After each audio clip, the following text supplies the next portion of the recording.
शादी का पहला न्योता जब भी दिया जाता है तो घर में चर्चा जरूर होती है और सभी को पता है कि शादी का पहला न्योता भगवान को दिया जाता है। लेकिन क्या आप जानते हैं कि ऐसा क्यों है? जी हाँ, शादी जीवन का एक पवित्र और सामाजिक बंधन होता है जिसमें परिवार, रिश्तेदार और समाज के लोग एकत्र होकर आशीर्वाद देते हैं। भारतीय संस्कृति में शादी के निमंत्रण कार्ड को लेकर सूचना देने का माध्यम नहीं है, बल्कि सम्मान और स्नेह का ये प्रतीक माना जाता है। लेकिन क्या आप जानते हैं कि सबसे पहले शादी का कार्ड किसे देना चाहिए और इस पर धार्मिक और पारंपरिक दृष्टिकोण क्या है और इसके नियम क्या हैं? चलिए ये सब विस्तार से जान लेते हैं। भारतीय परंपरा के अनुसार शादी का सबसे पहला कार्ड ईश्वर को समर्पित किया जाता है। कई परिवार अपने आराध्य देवी देवताओं या कुल देवताओं को पहला निमंत्रण पत्र अर्पित करते हैं। यह एक तरह की आध्यात्मिक अनुमति है और आशीर्वाद प्राप्त करने की प्रक्रिया है।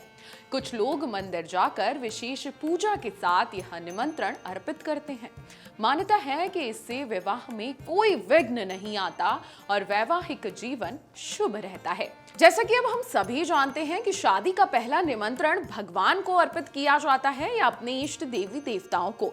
लेकिन पहले निमंत्रण के बाद दूसरा, तीसरा, चौथा, पांचवा निमंत्रण किसको देना है? ध्यान से सुन लीजिए।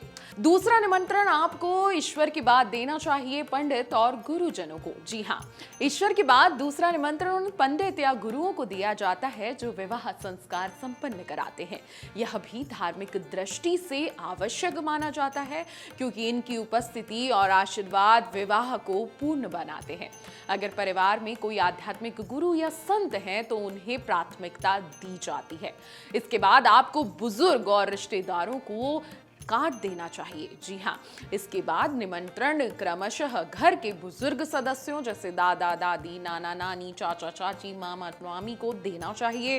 फिर करीबी रिश्तेदारों और मित्रों को कार्ड दिए जाते हैं। कार्ड देने का यह क्रम रिश्तों की घनिष्ठता और पारिवारिक मान्यताओं के अनुसार तय होता है। अब समय का बिल्कुल आपको ध्यान रखना है क्योंकि शादी कब है और कार्ड आपको शादी के कब बांटने हैं, इस चीज को भी आपको बेहद ध्यान में रखने की जरूरत है। परंपरा के अनुसार शादी के कार्ड 15 से 30 दिन पहले तक बांटने शुरू कर देने चाहिए। यदि मेहमान दूर दराज से हैं तो 1-2 महीने पहले भी आप निमंत्रण भेज सकते हैं ताकि अपनी यात्रा की वो योजना बना लें। लेकिन 15 से 30 दिन बहुत ही शुभ माने जाते हैं।